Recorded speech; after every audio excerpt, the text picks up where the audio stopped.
अभी 9/11 नहीं हुआ था। दुनिया के नक्शे पर न्यूयॉर्क मैनहट्टन में वाक़ वर्ल्ड ट्रेड सेंटर के दोनों बुलंदो बाला टावर सलामत थे। ना दहशतगर्दी थी और ना ही दहशतगर्दी के खिलाफ जंग। इस सब के बावजूद भी सब कुछ नॉर्मल नहीं था, इसलिए कि जिस दिन से अफगानिस्तान के 95% हिस्से पर तालिबान ने अपनी हुकूमत कायम करके ये मिसालिया दुनिया पर वाज़े कर दिया था कि शरीयत इस्लामी एक ऐसा नाफिजुल अमल निज़ाम है जिसमें लोग पुरअमन और बेखौफ जिंदगी गुजार सकते हैं, और वहाँ इंसाफ और हुकूमती रिट ऐसी होती है कि जैसे किसी मगरबी जमहूरियत या मशरकी आमरीत वाले दोनों किस्म के ममालिक में भी तलाश नहीं किया जा सकता। उसी दिन से दो तरह के तबकात में एक मुसलसल खौफ सरायत कर गया कि अगर अफगानिस्तान में ये मॉडल कामयाब हो गया तो फिर इसके नफाज की ख्वाहिश तकरीबन हर मुसलमान कौमी रियासत में जरूर पैदा होगी, और ऐन मुमकिन है कि ज्यादा नाम नेहाद तरक्की याफ्ता मुसलमान मुल्क भी तालिबान के मॉडल को अपनाते हुए अपने निज़ाम में ऐसी तब्दीलियां कर लें कि ये निज़ाम इसी तरह मगरबी कॉर्पोरेट जमहूरियत के लिए एक खतरा बन जाए जैसे 75 साल कबल रूस का कम्युनिज्म या चीन के मौज़ेतंग का सुर्ख इनकलाब बन गया था। यही वजह है कि उस वक्त की आलमी ताकत अमरीका अपने हवारियों के साथ तालिबान की हुकूमत के खात्मे के दरपे हो गई, और उसके साथ ही तमाम मुसलमान ममालिक के हुक्मरान जो बज़ाहिर मुसलमान कहलाते थे मगर अपनी बूदोबाश, तर्ज जिंदगी, ख्यालात व नजरियात और हवस इक़्तिदार के हवाले से मुकम्मल तौर पर सेक्युलर और लिबरल थे, वो सब के सब इस खौफ से तालिबान के खिलाफ मुत्तहिद हो गए कि कहीं एक दिन राय आमा उनके खिलाफ ना उठ खड़ी हो और एक एक करके 57 मुसलमान ममालिक पर काबिज सेक्युलर जमहूरिये या सेक्युलर डिक्टेटरों के इक़्तिदार का खात्मा ना हो जाए। यही वजह है कि तालिबान के खिलाफ इस कदर नफरत आलमी बरादरी में नहीं पाई जाती जिस कदर नफरत मुसलमान मुल्कों के हुक्मरानों और सेकुलर लिबरल तबकात में आज भी पाई जाती है। यहाँ तक कि वो तमाम उलमाए किराम जो नस्ल दर नस्ल कई सदियों से मलूकियत, आमिरियत और जमहूरियत ज़दा रहे हैं और नाम नेहाद मुसलमान हुकूमतों की छतरी तले चैन की जिंदगी गुजार रहे हैं, उन्हें भी जब अपनी महदूद मदरसा जाती सल्तनतों की बर्बादी का खतरा लाहिक हुआ तो सब तालिबान के तसव्वुर हुकूमत के खिलाफ बोलने लगे। हालांकि ये उलमा जानते थे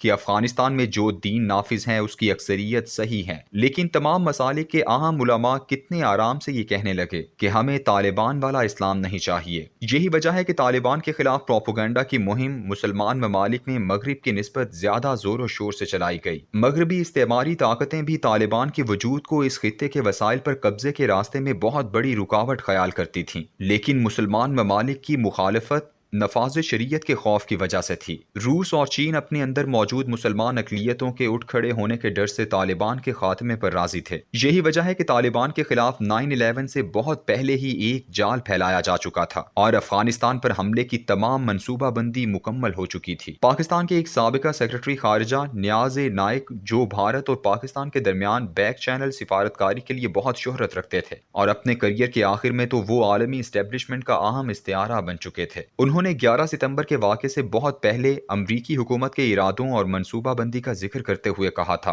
कि उन्हें जुलाई 2001 में अमरीकियों ने यह बता दिया था कि अमरीका ताजिकिस्तान से अपने हमले का आगाज करेगा, जहां पर अमरीका के अस्करी एडवाइजर पहले ही पहुंच चुके हैं। उज्बेकिस्तान भी इसमें हिस्सा लेगा और रूस ने अपने 17,000 फौजी भी जमीन पर हमले के लिए तैयार कर रखे हैं। नियाज नाइक ने यह गुफ्तगू सबसे पहले एक फ्रांसीसी चैनल 3 के प्रोग्राम में मशहूर एंकर पर्सन थेरी एब्रोविसी के साथ की थी। फिर उसके बाद उसने यही गुफ्तगू मशहूर अखबार गार्डियन में 9/11 से कई माह पहले दोहराई। जब 11 सितंबर हो गया लेकिन अमेरिका ने अभी अफगानिस्तान पर हमला नहीं किया था तो बीबीसी ने 18 सितंबर 2001 को नियाज नाइक के इस इंकिशाफ पर मजमून तहरीर किया। ये इंकिशाफ इतना गैर अहम नहीं था क्योंकि इस इंकिशाफ का एक मकसद था और वो ये कि अमेरिका वक्त से पहले अपने तमाम हवारियों की इस जंग में अपने लिए वफादारी पक्की कर रहा था। नियाज नाइक और इस जैसे बेशुमार लोगों की साजिशी बाखबरी और तालिबान के खिलाफ मुकम्मल साजिश का इंकिशाफ अफगानिस्तान पर हमले के सिर्फ 3 माह बाद छपने वाली शायद पहली किताब में किया गया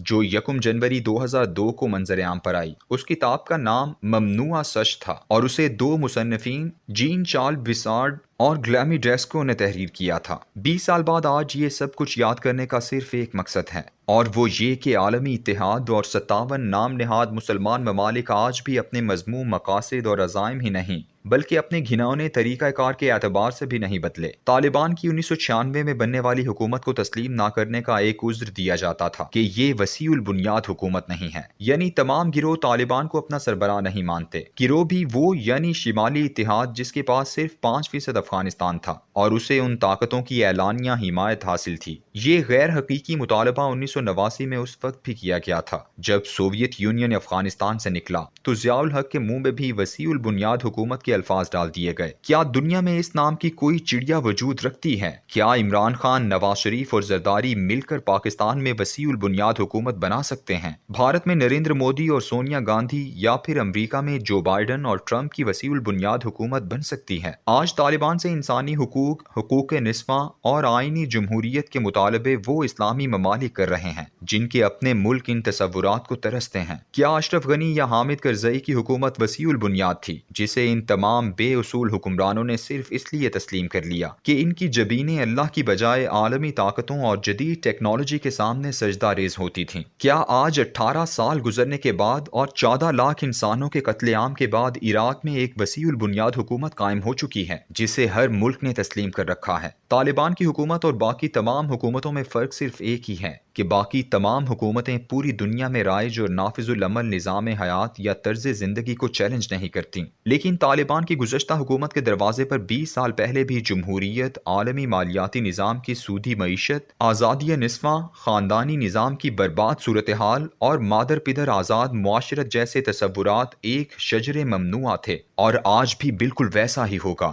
لیکن طالبان 20 سالہ جنگ کے بعد آج ایک ایسی مسلمہ حقیقت بن کر سامنے آ چکے ہیں کہ ان کو اقتدار میں آنے سے اب کوئی طاقت نہیں روک سکتی۔ اس لیے سیکولر، لبرل، مغرب زدہ مسلمان ملکوں کے حکمران اور دانشور کس قدر لجاجت اور کسمہ پرسی کے عالم میں طالبان قیادت کے متعلق کہتے پھرتے ہیں کہ اب یہ بہت بدل چکے ہیں، اب یہ پہلے جیسے نہیں رہے، اب یہ آئے تو دنیا بھر کو قابل قبول ہوں گے۔ طالبان یقیناً بدلے ہیں اور صرف اتنے بدلے ہیں کہ اب ان میں 20 سال پہلے والی سادہ لوحی نہیں رہی۔ اب وہ جان چکے ہیں کہ کون کس جانب سے حملہ آور ہوتا ہے اور کون اصل میں کس کا وفادار ہے، کون کس کا طوطا ہے اور اس کی جان کس کے ہاتھ میں ہے۔ انہوں نے ان 20 سالوں میں اپنے 5 مسلمان پڑوسیوں کی بے وفائی بھی دیکھی ہے اور منافقت بھی، عالمی طاقتوں کا کھوکھلاپن بھی سمجھا ہے اور اپنے ایمان کی قوت کا اندازہ بھی کیا ہے۔ وہ بہت بدل چکے ہیں مگر ان کے مخالف شاید 1 انچ بھی نہیں بدلے۔ جس پرانے جال کو طالبان نے توڑ کر ٹکڑے کر دیا تھا، یہ 20 سال بعد اسی جال میں پھر انہیں پھنسانا چاہتے ہیں۔